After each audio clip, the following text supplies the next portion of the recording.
ngayon makikita rin yung naisipan na natin itong portion na ito. Narito yung ating mga broodcock at saka yung mga panlaban natin, yung mga halaga natin mga manok.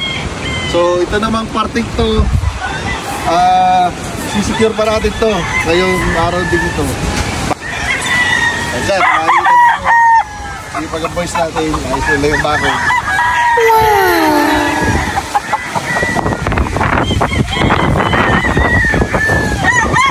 Temporary nilang itingan. Reminder lang mga tropa, mag-ingat po tayo ngayong paparating na bagyo at mag-ingat din tayo sa paparating na mga magnanakaw. Kung may bagyuhan, sisig lang mga yan, sisigurado. No. Mga tropa, hindi natin maiwasan na masira ating bako sa lakas ng hangin. In the meanwhile, gawin natin yung after ng bagyo, prepare natin sila. So yun po, mag-ingat po tayo lahat.